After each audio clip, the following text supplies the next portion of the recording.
Hello and welcome to episode 49 of Northpointe Plus. We're glad you're here. We are super glad you're here. We're almost at 52. We've almost made it.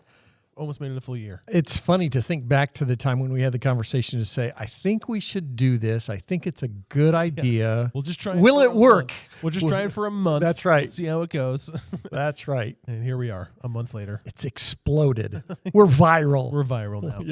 Yeah. This is our follow-up podcast for those that are unfamiliar or that might be new. We do our Sunday gatherings. We gather together Sunday mornings, dive into worship, dive into God's Word, dive into each other's lives, do life together. And Northpointe Plus is just a small way of us continuing that fun time together, keeping the conversation going, diving back into God's Word, and diving into questions that you guys have. So you can submit questions in the mobile app, and we dive into a lot of those questions. So I'm one of your hosts, Mark Adkins. To my left, Rick Ruble. Not one of your hosts. A host one time. He's to my left. That's right. That's all that matters. And Rick, we are plowing through Colossians. We just barely made it through chapter 3 this last week. And you know what's funny is I know for some people it's like, come on, can we get out of here? But it's just at the flip side of that is it's really, really good to dive in and really kind of process from a bigger picture of what it meant for the Colossians to listen as that letter was read to them the first time. Yeah. Well, and like for those that speak as we kind of prepare through the messages, you kind of get a little bit of anxiety of like, oh my gosh, like is the person speaking after me? Like, am I stealing their thunder? Am I talking about the thing that they're going to talk about? And I thought, last week Andy preached on 2 verses that talked about transformation, and then you had these verses that talked about transformation. And I was like, it's just the same message. It's going to be boring, but like it's amazing. Yeah, how radically transformative. Yeah, pun intended.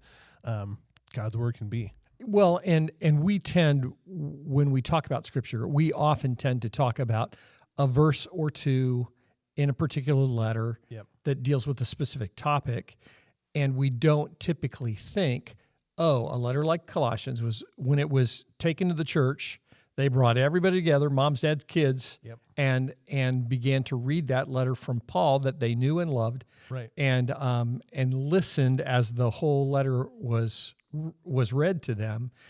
And Paul wasn't writing sound bites. He was writing continuous thoughts. So it makes sense to talk about transformation of the word of Christ dwell in you richly so that you can change. And then to say, okay, this is what it looks like. Yeah. Super cool. So you preached this last week. Like I said, we finished up chapter 3. We just got barely into chapter 4.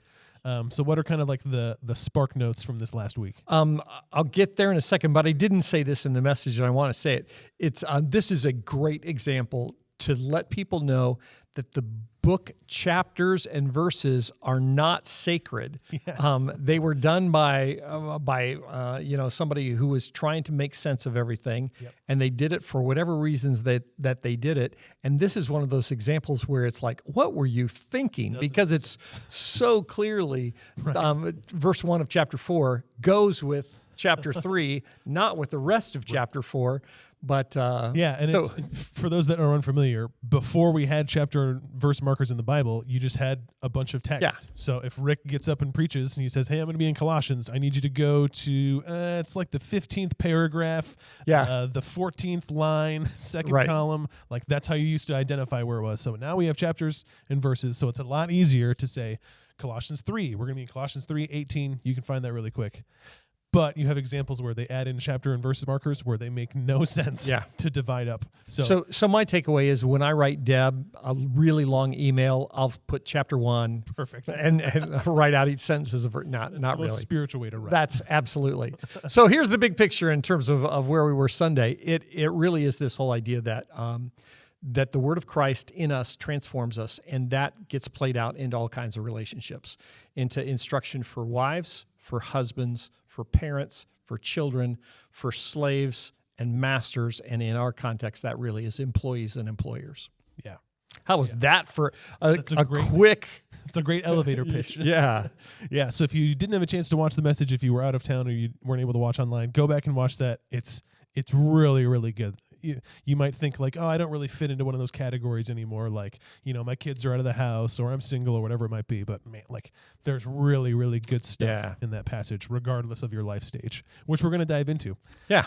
But first, we have a question as a carryover from last week. So we talked last week, if you watch Northpointe Plus, that sometimes we just get questions that just kind of pop up out of nowhere. Yeah. And it's always fun because I'm always curious, like if someone was listening to the message and they just had this like the Holy Spirit just like took them on a rabbit trail and was like, I want you to think about this. And so we'll just get random questions. So one of the random questions last week was about miracles. Yeah.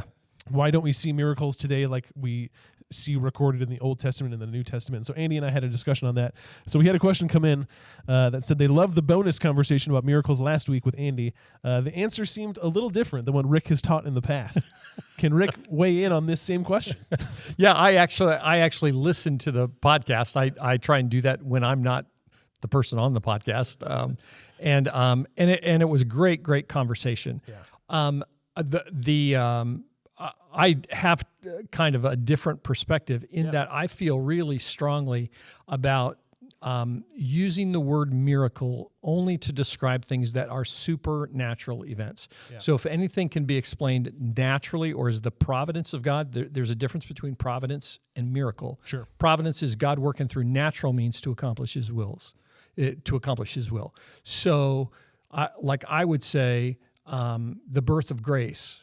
With complications and all the stuff that was there, that was the providence of God that brought you guys to have the ability to do an ultrasound, to have the right doctors in place, to have everything so that she could be born healthy, whole, all that kind of stuff. Same thing with my granddaughter Sylvie. 5 years ago, with an omphalocele, she's got organs outside of her body in the womb. It wasn't a miracle that she survived, and it wasn't a miracle that she healed so quickly afterwards. It was really the providence of God working through natural means to help that happen. I would distinguish that from miracles in that a miracle is something that can't be explained naturally.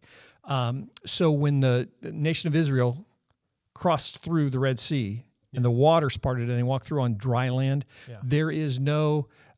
you can say all you want, there was, something dammed up the water upstream and there was what. You don't walk through muck and have that be described as dry land. You just can't. It was a miracle. When a person is healed of leprosy instantaneously, that's a supernatural. There's no natural explanation for that. Why does that matter? Yeah. Why does it matter to me? I mean, maybe it doesn't matter to anybody else. But why does it matter to me? Because I think when we talk about God's providence, but give it the word miracle, we lessen the value of the supernatural ability of God to work. Yeah. And so I would actually say, in response to the question from last week, why doesn't God still do that? I think that He still does. Yeah.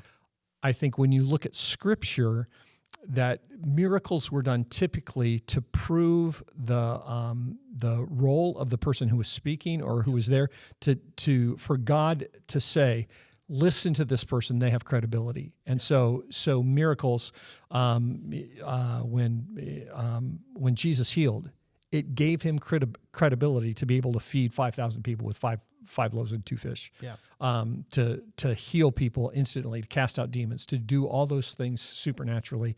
It said, there's something different here that's going on. For whatever it's worth, Satan also has the ability to work supernaturally. He can do things supernaturally, and does, and so does God still today. But we have the authority of Scripture, so there's not the credibility piece that necessarily is there to validate the voice of the speaker. Yeah. But separate podcast to talk about experiences where we've seen things that are supernatural, that are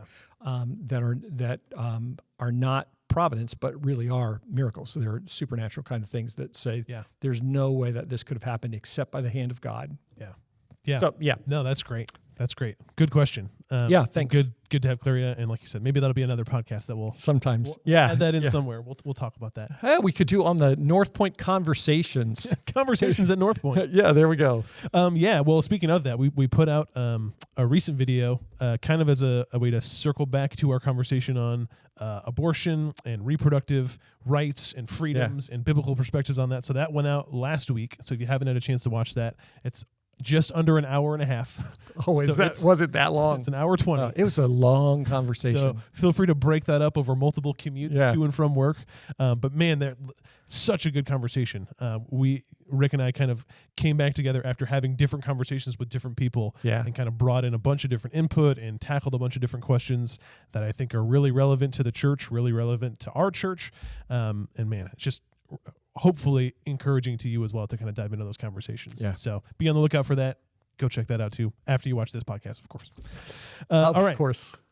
So now into questions for this past Sunday. Yeah. So you talked about, like you said, life transformation in terms of all these different relationships, husbands, wives, parents, children, employers, employees, all that, and everything in between.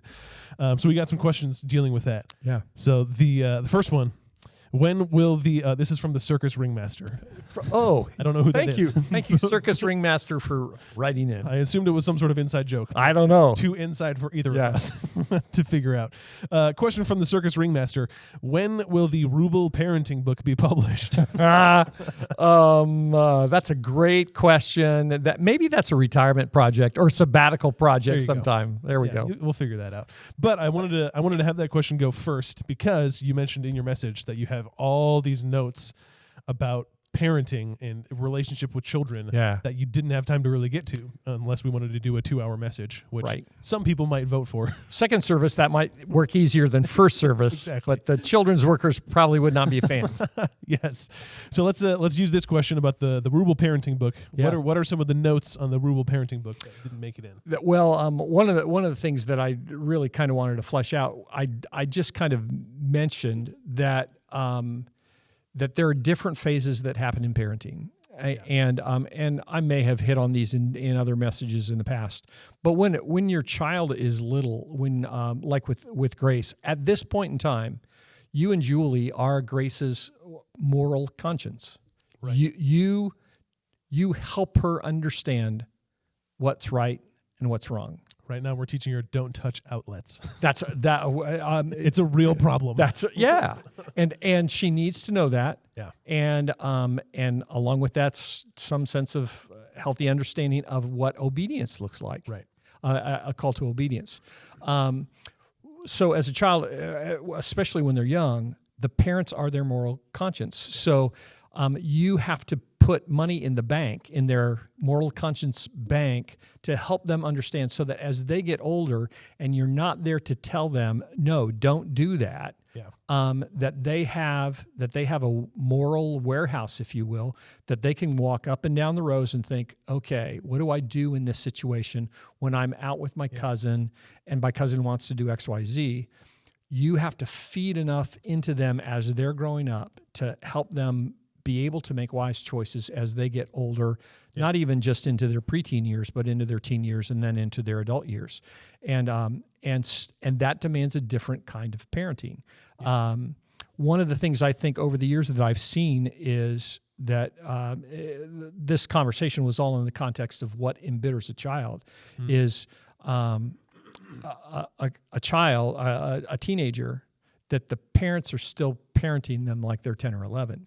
That is incredibly frustrating. Yeah. And when I was teaching at the college, you saw that lived out in kids that came to college that had not had a progressive sense of responsibility. Yep. In that they came to college and all of a sudden they're on their own. And even though there are rules at a Christian college, they're like, I can do whatever I want. There's freedom. I can do whatever I want, whenever I want. Yeah. And at its best, maybe they flunked out. If those are the worst consequences, that all of a sudden they realize, oh, if I don't study for tests, if I don't do my homework, make me go to class. Then I can't come back to school again. That's a healthy lesson, but it's a whole lot better when a kid is 12 or 13 and in 8th grade and they have an assignment due, and it's 10 o'clock at night on the night before it's due, and it's supposed to be a 2-week project, that mom and dad don't do the project and don't let them stay home. They have to go to school. They get the F for the project, and they learn at 12 or 13, oh, if I don't do what I need to in planning ahead and doing the work, there's a consequence for that. That sense of progressive responsibility. It's so important, and it adds to the self-esteem of the child as they grow up. When they understand that that they can help their family by putting dishes in the dishwasher, by taking out the trash, by mowing the lawn, by doing whatever.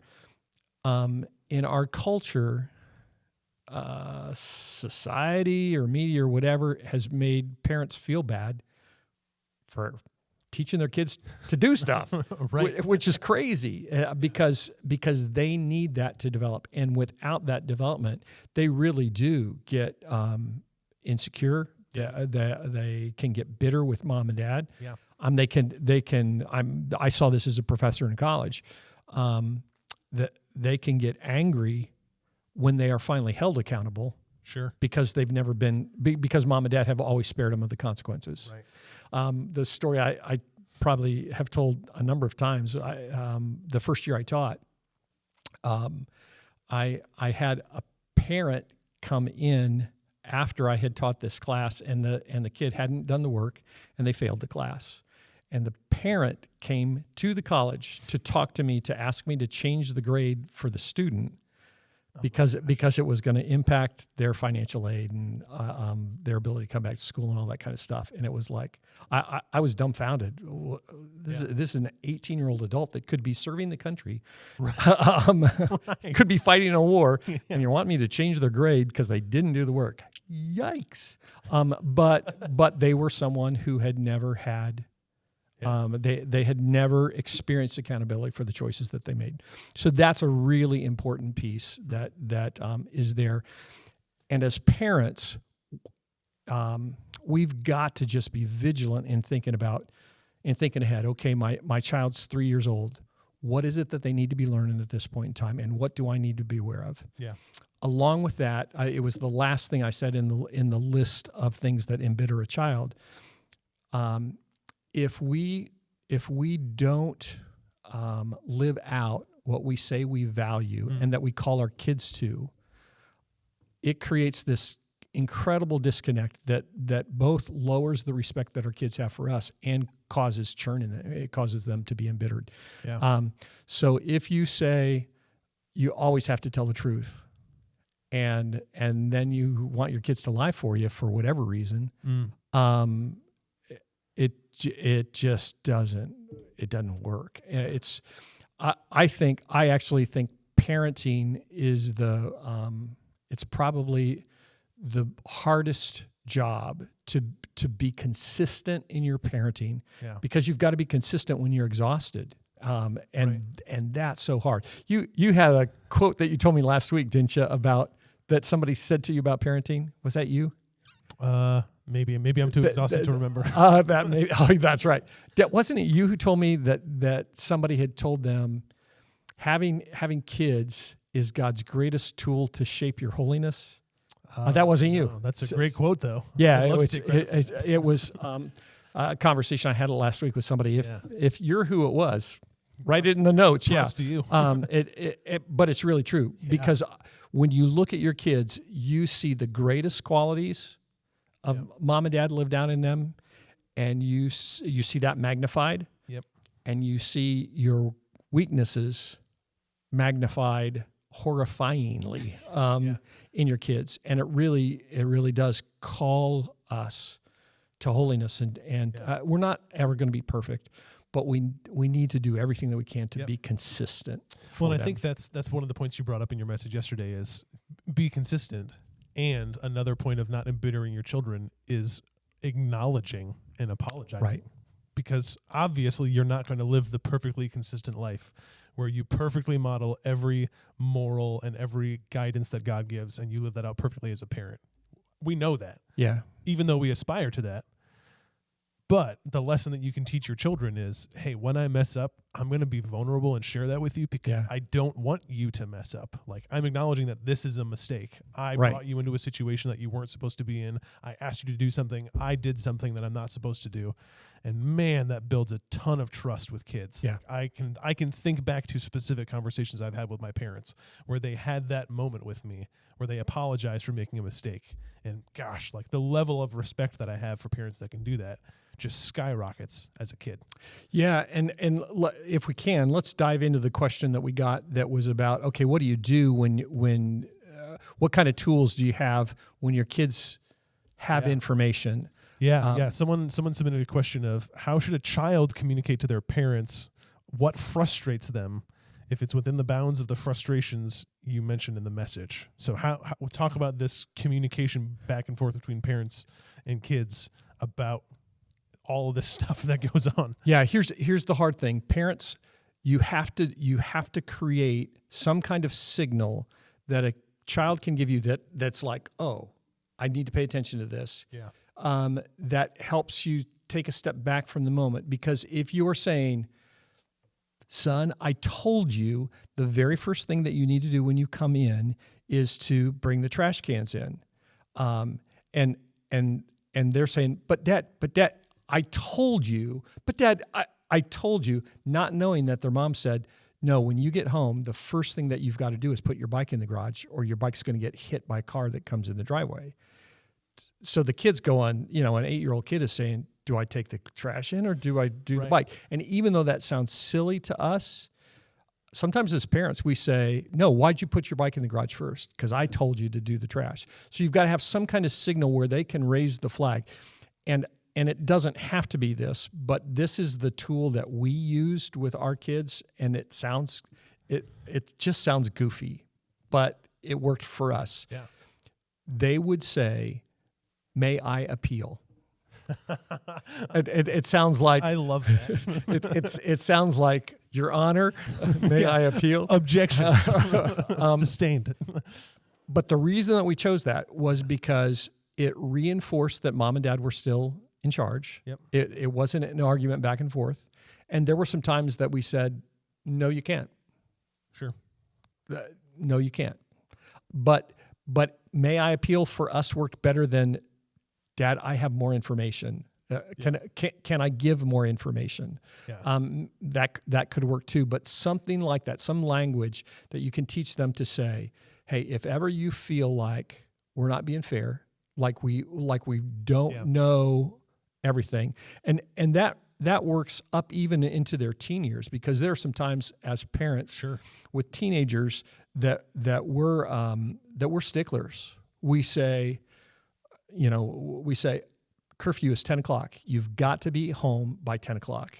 And they come in at 10:10, and we just go off and just start being angry and saying we can't trust them and all that kind of thing.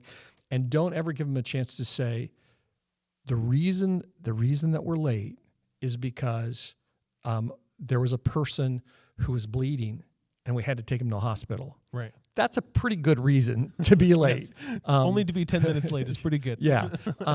And with phones, maybe on some of that kind of stuff with teenagers, that it's different than when my kids were teenagers. And that access. But that same principle applies. They need to be able to say, but Dad, that person was crying and I needed to just be with them to help them work through stuff, and then to be able to talk through. Yeah, that's really, really good that you did that. But you also have to remember that there was a reason why we said you needed to do X, Y, Z. But may I appeal, for us, it was them throwing the flag, raising the yellow card to say, hold on just a second, before you go crazy, Mom and Dad. Can we talk about this? And the great thing about that too was they could say that even when they were 3 or 4 years old. Right. May I appeal? Yeah. Yes. And my follow up to that when they were little always was, do you have more information? Because that was the key. You had to have more. You can't just appeal what the decision is just for the sake of appealing. You had to have information that we didn't have at that point in time. I love that. That's great. I think there's so many good practical reasons for that, because it sets up this standard. As I'm thinking through the quirkiness of my mind, I like may I appeal because it's so weird. It is weird that it's not a thing you would normally say as a Right. reaction. Like, but dad, like, you don't understand. Like, those are the things that would typically come out, as opposed to like, sir, may I appeal? It's such a weird thing to say, that as like, I know myself and how I'm wired as a person, that when I get on a one-track focus, I'm there. That's where I'm at. Yeah. And so having something weird like that said to me would shake me out and be like, oh yes, you may appeal. Yeah. So practically, that just, it might sound weird, but like that's good. Yeah. It's good if it sounds weird. Yeah. Yeah. Let me think. The stages are so important. Consistency is so important. Yeah. Recognizing, I think at the point in life where I am now, having seen lots of kids grow up, there's a difference between a child who grows up happy and whole, safe and secure, loved, but with growing sense of responsibility, and someone who grows up with a harshness from their parents, with a instability in their parents. Yeah.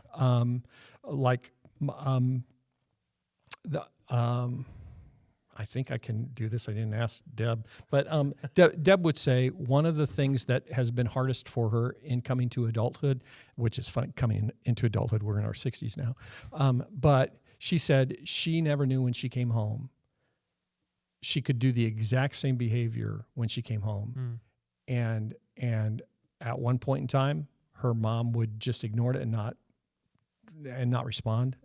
Other points in time, her mom would interact with her, engage with her in a really, really positive way, and sometimes her mom would just go off the deep end. And she said, I just never knew. I never knew what the response was going to be to anything that I did or asked, and that creates an insecurity that runs deep. Yeah. That's hard. Yeah. Hard for a kid. Yeah, I mean, that makes me, so the book I recommended to you earlier talks about something almost exactly like that, where it talks about the perception of our self, our individual, is so shaped by outside influence that it's almost entirely definitive by outside influence. So if you spend your whole life in a household that devalues you as a person, or that is so erratic and all over the place, then that starts to become the perception of who you are. Well, if my parents think I'm annoying, or they think I'm not worthy, or I don't see my parents loving me, then maybe I am someone that's undeserving of love. And that's where that points you back to the question that you asked in your message yesterday of, if God parented you the way you parent your child, like, man, that is such a convicting thought. When I wrote that down in my sermon prep, when that thought came from my head onto and I typed it in, I just stopped, because it was like, oh my goodness. Yeah. The truth of that, well, for so many of us, our perception of God is shaped by the way that we parent our kids. Yeah. And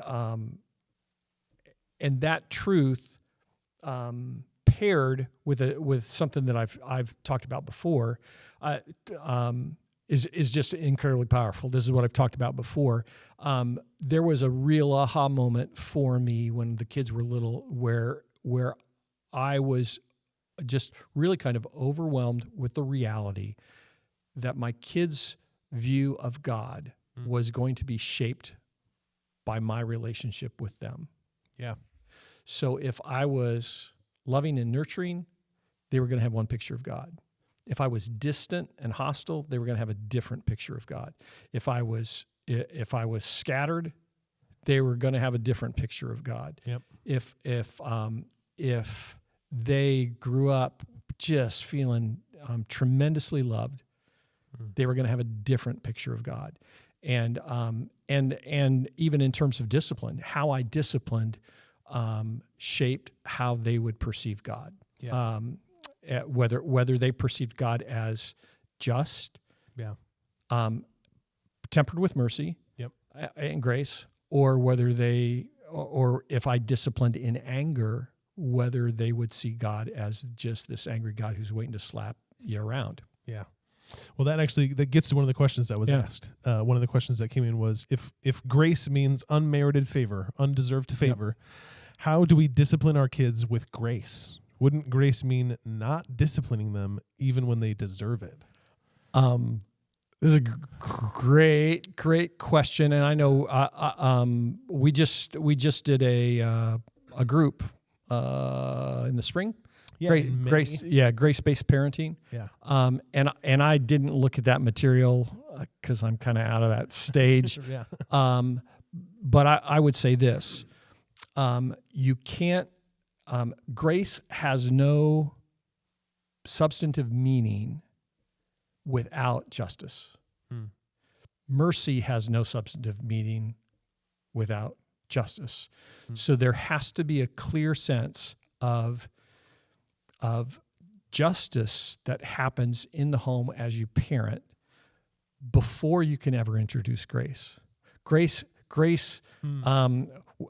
where justice is, grace shows itself to be all the more glorious. Yeah. If there's not justice, grace doesn't have any substantive meaning to it. Yeah. And so you can't just let your kids go willy-nilly and say, "Oh, I'm just being gracious." Justice says when we step out of line, there's accountability for our action. Mercy is that we're going to withhold the punishment that comes for stepping out of line. Yep. Grace is that instead of that justice or mercy, there's going to be something extra in there for us that's marvelous. Yeah.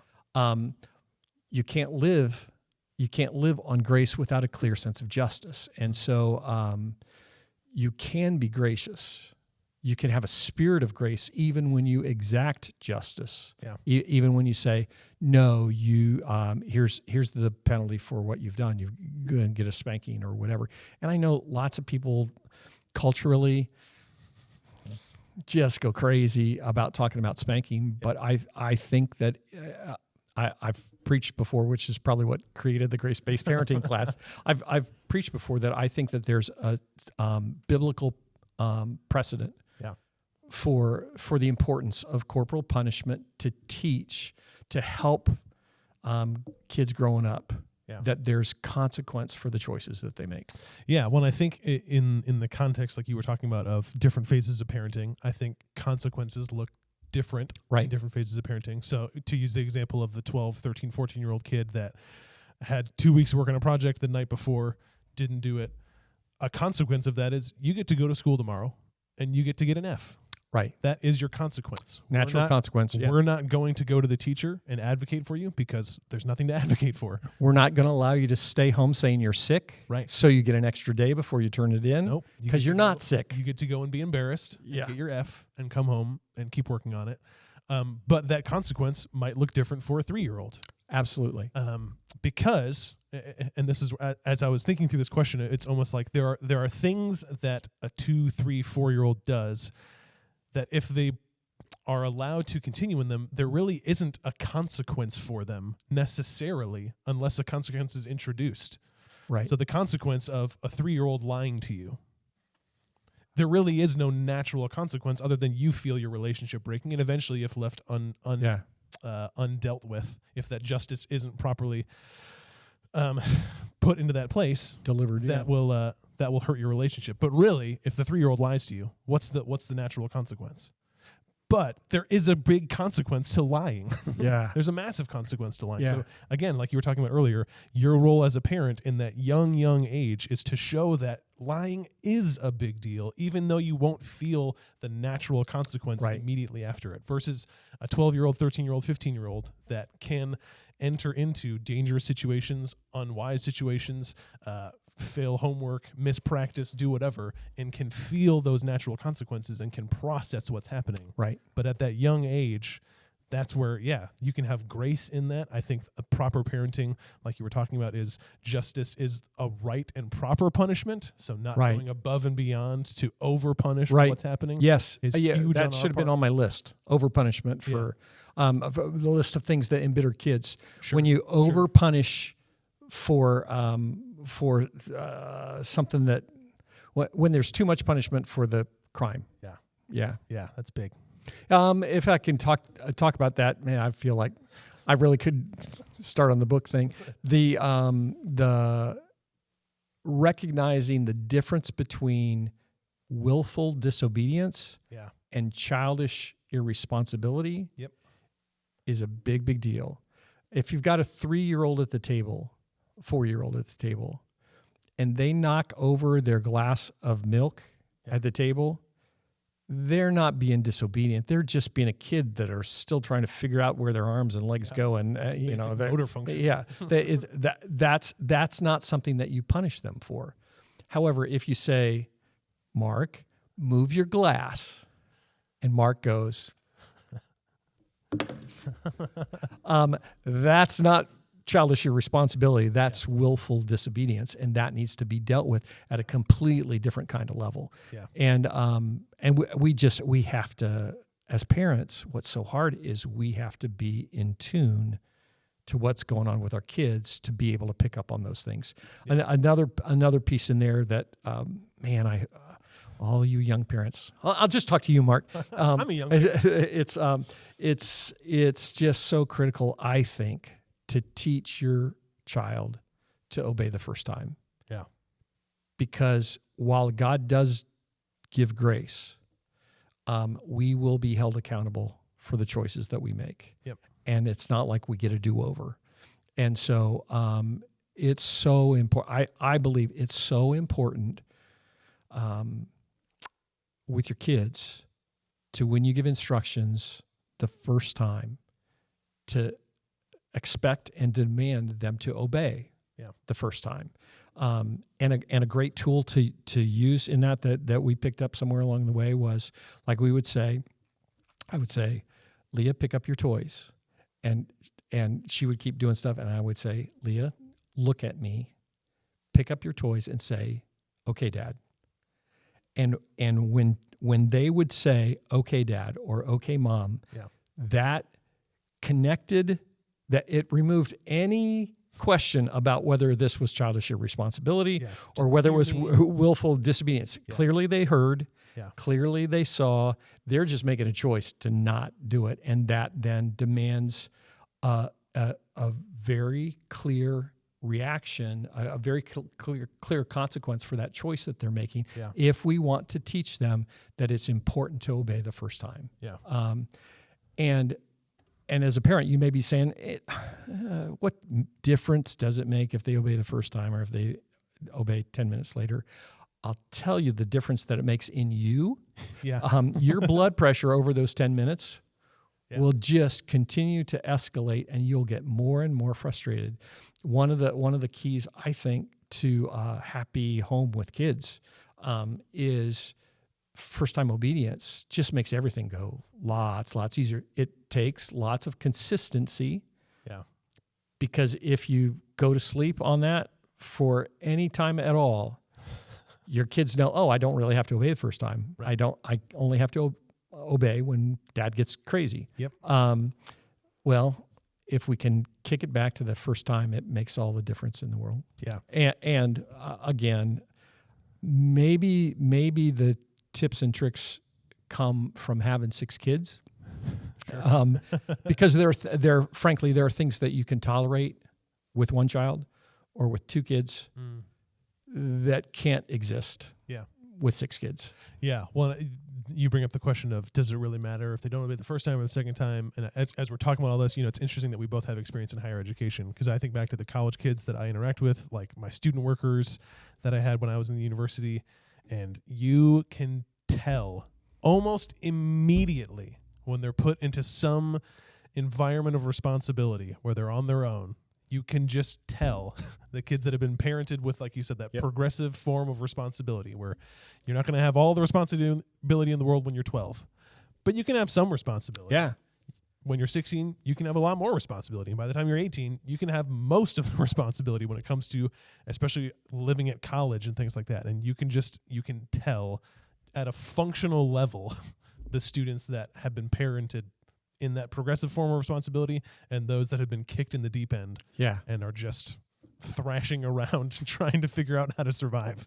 One more quick story. Now I just feel so old. But I was raised with parents who had that clear sense of progressive responsibility. Yeah. I was a pretty responsible kid, and so the more responsible I was, the more freedom I had. So by the time I went to college, I think I probably had a curfew through high school, through my last couple of years of high school, but it was always with, Mom and Dad would say, if you're at somebody's house and there's a compelling reason for you to stay past midnight, just call and tell us, and we'll say okay.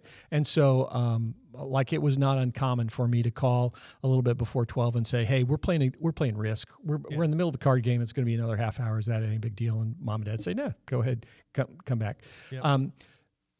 I was being responsible in that. Well, so I went to a Christian college in the 70s that had relatively strict rules about what you could wear to class.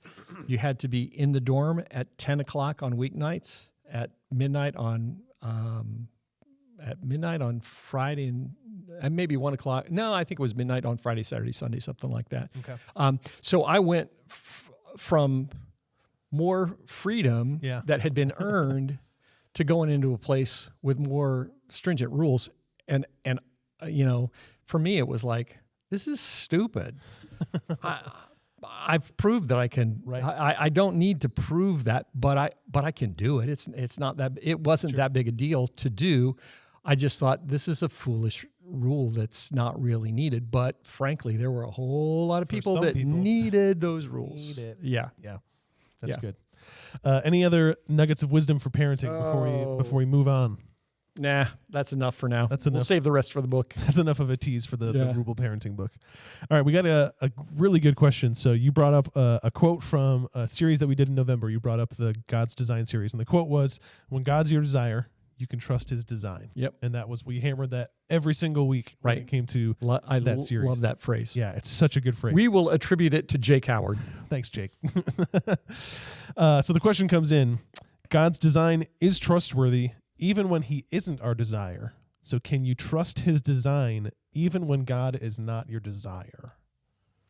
I think that the answer to that is absolutely yes. Yeah. Because God's design is for all of his creation, whether we believe that he's the designer or not. His way is always the best way. We may think that we know a better way, but that's like something that we create, thinking that it knows better than we who create it, what's best for it.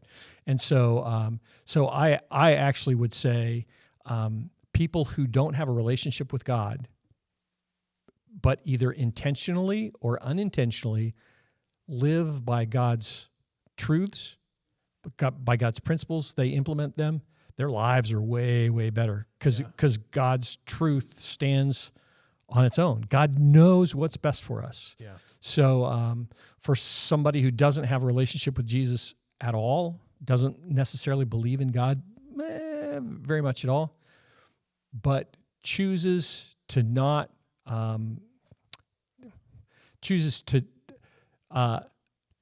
let's just go back to early in the chapter, to abstain from sexual sin. Sure. Their life is going to be better. They're not going to carry the baggage that they would if they say, I can do whatever I want with whoever I want, whenever I want. Yeah. The consequences of that, of living outside of God's design, there are consequences of that, just like we've been talking about that. and you're going to carry that with you. And so when you live in God's design, there's going to be blessings that come as a result of that. Yeah, I can't remember. It's bothering me because I can't remember this guy's name, but there's a scholar who is not a Christian. He, I don't know if he says he's an atheist or if he's agnostic, but he openly says, I'm not a Christian. But he openly advocates for a Christian lifestyle and will openly go into debates with atheists about advocating for the immense positive impact that Christianity has had on the world. Right. But he's not a Christian. And so I think there's certainly some level of trust that you can have. Like, he recognizes within the Christian framework and the worldview that there's immense good that takes place here when compared to everything else. Right. And there's just something about that where I think he doesn't have that full level of trusting God's design because God isn't his desire. And so part of God's design, like if you look at, even within the context of this passage in Colossians of marriage, of the love between a husband and a wife, that relationship is put in place to point us back to God. Right. And so he would say and affirm the value of that relationship. He just wouldn't connect the dot to, I don't really care if it points back to God or not, because the positive consequence is still there, and that's what he cares about. And so that's where I think this question does have some sort of stopping point for someone that God is not their desire, is you might be able to logic and reason your way to the point of seeing, okay, it looks like the Christian framework is the best framework out of all the other frameworks. But if you don't have God as your desire, then you're always going to fall short of at some point of that framework, because all of God's design is designed to point you back to God, that you would be in relationship with God. And that's going to be that key component that's missing from someone's life. Yeah, a real practical example of that we deal with culturally right now is the definition of family. So can a one-parent family be healthy and whole? Can a two-parent same-sex family with kids be healthy and whole? And advocates for perspectives other than I have, we'll just say it that way, would say absolutely that's you can be healthy and whole. My question would be, I don't even know that I'd say it as a question. Study after study has shown what's the best environment for a kid to grow up in. Yeah. It is with a mom and a dad, a male role model and a female role model, who are married to each other, love each other, in a nuclear family that lasts for their life. That's the best environment. That's God's design. Right. So if you live in that design, even if you don't have a relationship with God, you benefit from living in that design. Yeah. That doesn't mean that God can't. God says that he's the father for the fatherless. So that doesn't mean that God can't work through two same-sex parents or through a single parent. Right. It doesn't say that at all. God says that he's going to jump in and fill gaps, but his design is best. Yeah, love that. All right, last question. Yeah, and this is a really easy one. A softball. Why didn't Paul take on slavery? Oh, yeah, this is a softball. Easy question. It's interesting because we were talking before we started the podcast to say, I think Jake talked about this when he taught from Philemon, and as I was processing in this letter to the Colossians and thinking through it. Why didn't he? Because he had an opportunity to, but he says, slaves, obey your masters. Masters, treat your slaves with respect. Treat them fairly. And it's interesting when we get to the end of the chapter in a couple of weeks, end of chapter 4, we're going to realize again that Onesimus, a slave, is helping carry this letter to the church in Colossae. So there's a real... when he says, slaves, obey your masters, there's Onesimus, right? Either reading it or listening to that, that instruction that's there. I would say the reason that Paul didn't take it on is not because he was in favor of slavery, but because that wasn't what Paul was called to do. Paul's calling was to plant churches and help people grow in their relationship with Christ. If I go back to earlier in the message when I said, Scripture doesn't teach, doesn't teach for the less powerful to overthrow the more powerful, to take that authority away from them. Paul's goal was not to turn the Roman culture upside down and cause slavery to be abolished. That is what God called William Wilberforce to do, and that is what God called a lot of abolitionists in the 1800s in the U.S. to do. That was their calling. That wasn't Paul's calling. And I think that there's a great lesson in there for us that you may have a calling that God really has you called to do X, Y, Z. Yeah. I may not have that calling, and that doesn't mean that you're better than me or that I'm better than you. It just means that Romans says we're gifted in different ways to accomplish God's purpose, and that's the beauty of who God is. Again, part of His design there. So that's for me, that's a pretty easy explanation. That's not what Paul's charge was, and that's okay. Interestingly enough, God brought other people along that stopped that process, although slavery's been with us, really since easy 4,000 or 5,000 years. It's a normal part of fallen man to want to take control of other people's lives. Yeah, well, and I think it's important to, like we've been talking about with all of Colossians, it's important to ground what Paul talks about in the context of that letter that he's writing, in the audience that he's writing to. And so we've talked earlier that you can kind of get a sense of the issues that the church was struggling with by the issues that Paul addresses. And so it seems like there was something, some sort of false teaching that he's addressing. And there's husbands relating to wives and wives relating to husbands and children to parents and parents to children, and something about slaves to masters and masters to slaves. But Paul's also writing into a context of a church that would have had the context of the church of the Israelite teaching for thousands of years, which was don't enslave people, don't kidnap people, don't abuse people. If you do these things, you get the death penalty. That's the context that Paul writes into. So we hear that, like you address this in your message, we hear the word slavery and we immediately think of American slavery. And that's not the context that they were in. Things like that certainly took place, but that was normal slavery for us in American history and history prior to that with William Wilberforce and all that. That's not the case here. And so that's the context that Paul writes into. And so that's why we can kind of word swap with employer and employee, because it wasn't this kidnapping, killing, abusing, although, again, it's not to say that that never took place, but that what Paul's writing into a context where they would have said, if you do that, you get the death penalty. So it really is a fascinating aspect of our imagination to think, what was the dynamic of reading slaves obey your masters, work not to please them, not don't change the way that you work if they're watching you, but work as unto the Lord. To have that instruction be there, and Onesimus, who had run away from Philemon, is there as a part of the process. And he's become a follower of Jesus. And Paul says he's become useful to me.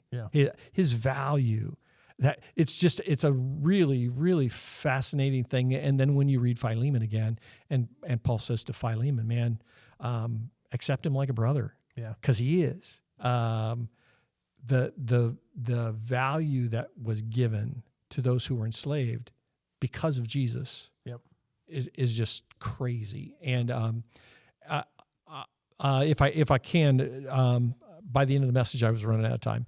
My one regret at the end was that I really didn't hit harder.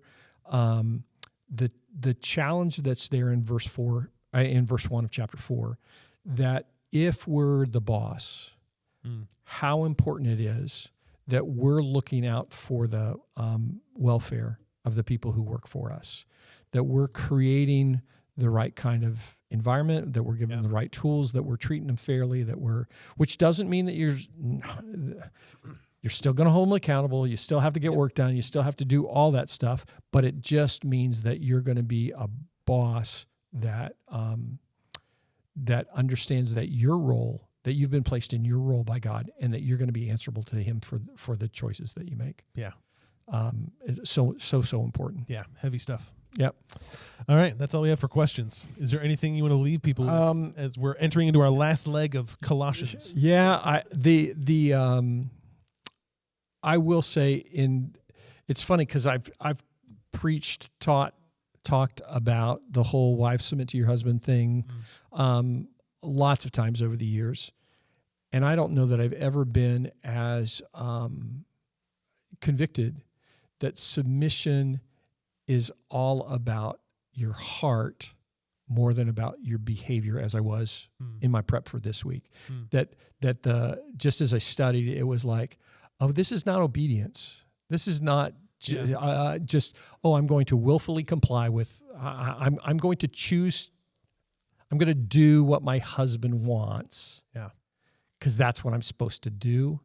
It really does speak much more to the posture of your heart in saying, oh, I'm here to come alongside and help. Yeah. And I can help facilitate that in all these different ways. And that's not devaluing at all. I think that same kind of submission takes place.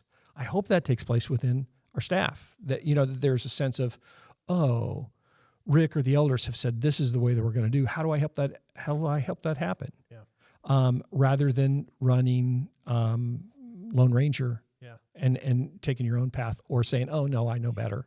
That to me in the prep for this particular message was compelling, convicting. Yeah. And the whole concept of husbands not being harsh to their wives. Yeah. I eat a lot with people. We have people over for dinner. We take people out to dinner. You end up in people's homes for different things, and there it just grieves me when you hear a husband and wife interact, and the tone of the husband is harsh. It's demeaning. It's irritated. It's you just hurt. You hurt. Yeah. Because that's not God's design for their relationship, and it causes pain in so many areas. Yeah. So, no, that's great. Yeah. And as you were talking, especially about that point of submission, I don't think I ever connected those dots either about the difference between obedience and submission. And that brings me back to that question that the person asked about: can you trust God's design without him being your desire? And that's how you differentiate between obedience and submission. Is you can obey God's design and have no submission toward him. Yeah, and that's what we're called to do, is submit to God. Again, I can obey God as much as I want, but really my issue is not my actions. My issue is that my actions are born out of my heart. That's really good. Which is submission to God. And so I can trust God's design and see the value and the benefit of one man, one woman marriage and household and church community and structure and all of that. But if I don't submit to God as my Lord, then who cares about my actions? Because I'm just this goes back to the what was the word, the blackmail in the household? Oh, the quote about quote, your submission as a wife really just becomes this kind of emotional blackmail over the husband. And that's really what we're trying to do with God is, okay, well, I'll check the boxes, I'll do the right thing, but I don't really want you to be Lord. And that's the heart of the matter is, am I willing to submit in my relationship to God, in the relationships that he's put around me? That's a really tough question. Yeah. As you're talking, I'm thinking, the Old Testament was all about obedience. Mm-hmm. And the New Testament is all about submission. Yeah. It's all about a willful choice to say we trust God no matter what. Yeah. It's good. Yep. Good stuff. Awesome. Well, thanks for your time. Yep. Appreciate it. Thanks for submitting questions. These were great questions this week. I expect the same level of questions next week. Circus Master. Yes. Bring it on. Ring Master, bring it on. Good stuff. Well, thanks for tuning in. Again, thanks for your time. Thanks for submitting questions. Be sure to do all the good social media stuff. Like the video, share the video, comment, keep the conversation going. I love the conversation we had on last week's video. Yeah. Hopefully we can have even more and better conversation this week. So thanks again for your time, and we'll see you next week.